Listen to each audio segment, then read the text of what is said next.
Hey everyone, Keith here, Tips and Tricks HQ. In this video here, we're going to be setting up a Facebook pixel on our website so that Facebook can gather an audience that we define, and then we can advertise that audience from Facebook later on. And I'm going to demonstrate this using WordPress.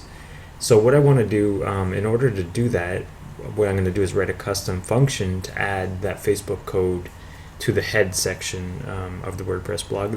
All in all, this is a really simple process, but what we learned from this in this video here, we can apply to anything. Anytime we want to make changes to a theme, we can actually do it with custom functions or a custom plugin and make it so it's cleaner and more available for upgrades in the future. See, what happens is we have a parent theme.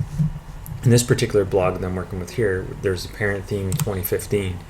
And if I make any direct changes, even to the functions file within this, like if I make any changes to any of these files, including functions, anytime there's an upgrade to 2015, my changes will be overridden. And excuse me. Then, so the best thing to do is either create a custom plugin, but a simpler approach is just to create a child theme. And within that child theme, we can create we can modify the CSS, the cascades and style sheets. That way we can change the look and feel of the theme without actually modifying the parent theme at all. We just kind of override the style of the parent theme. While some styles will still remain in the parent theme, we can override some other ones. So we can do that, but for our purposes, we're just going to add some functions to the functions.php file. We're not going to modify any other template files, because if we create a child theme and modify other template files, what happens is those files will override the parent theme's files, so that if there is ever an upgrade, we're still overriding the parent theme's upgraded files, which isn't what we want to do. So the only files we're actually going to modify are functions.php or the CSS file, if that's what you want to do. But in this particular case, for adding the Facebook pixel code, we're just going to modify the functions.php file. So I just wanted to go quickly through how to actually create a child theme. So what we're going to do, first of all, you just create a folder on your computer or wherever, called whatever your parent theme is, hyphen, and then child. So within that folder, we can download the screenshot. So we can have a screenshot for it. And then what we need is two other files here. We need a CSS file, so style.css, and this is what needs to show up at the top, and we can modify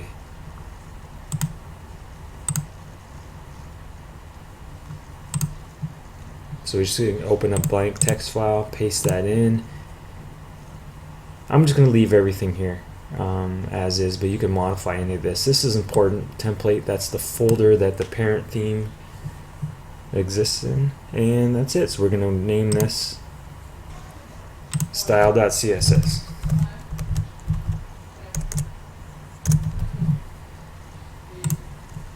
Okay, now what we want to do is create a file called functions.php.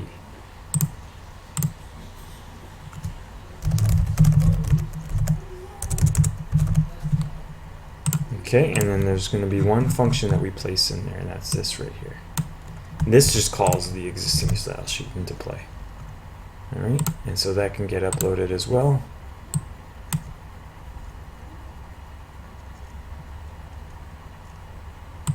Okay, so let's upload this entire folder. Now it's ready to be used. Okay, now that our child theme is activated and uploaded to the server in the wp-content/themes folder, we can go ahead and activate that. So I'm going to go back to the website here, click on themes. So we should have two themes available now. Got the 2015 child here, so I'm going to activate that.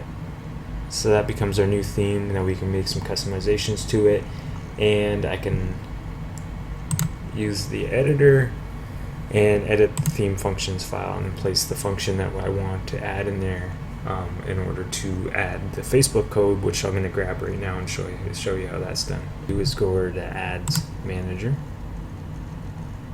and now it's loading. I'm just going to go to Tools, audiences, and we're going to create a custom audience.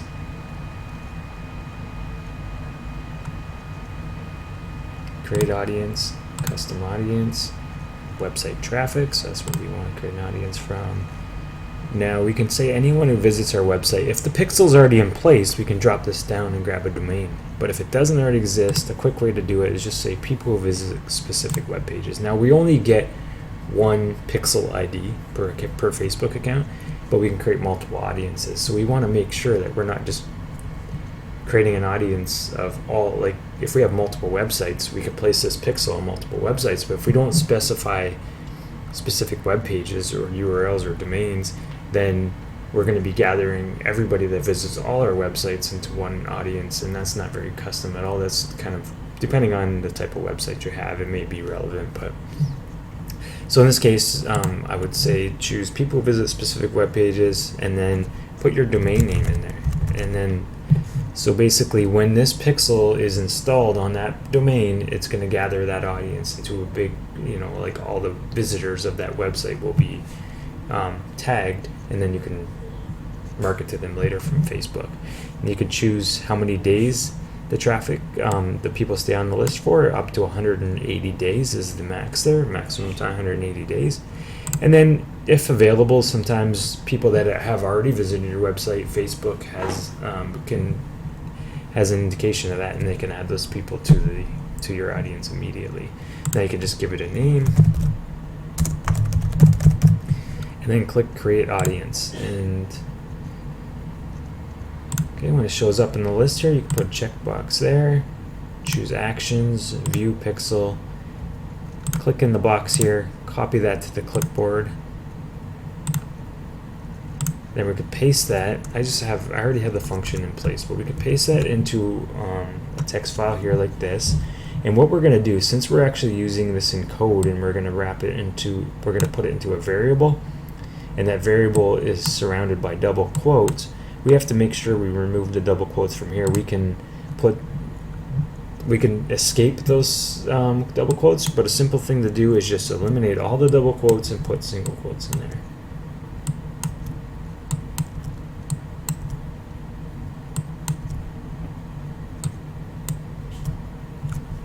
Okay. Oh, a couple more. Alright, now with those single quotes gone, we can actually take this code, make sure there's no more double quotes in there.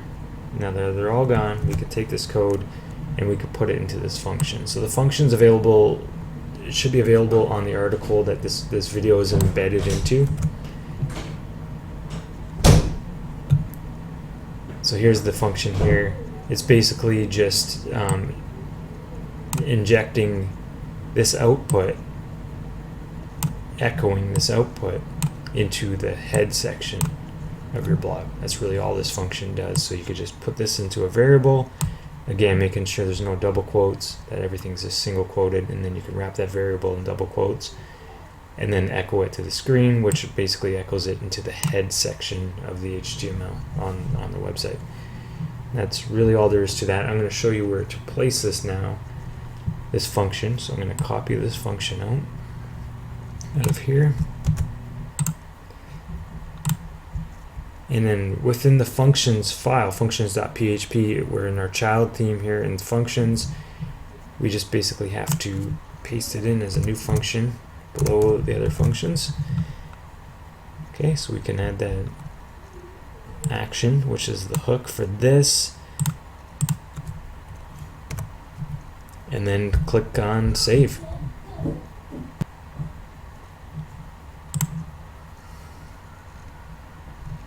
Okay, so now I can view the website, and then one quick way is just to do you could do a view source of the source code here, and you could see that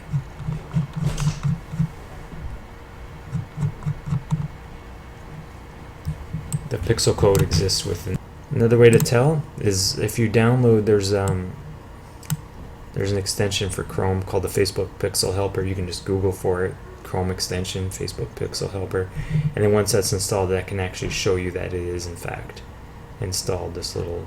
It'll turn blue and it'll show you how many pixels are installed on this particular website. the audience name here, and it'll tell us that the pixel is actually active. And once there's at least 30 people on there, you can start advertising to it. All right, that's all I got for now. Again, this is Keith, Tips and Tricks HQ. Thanks for watching.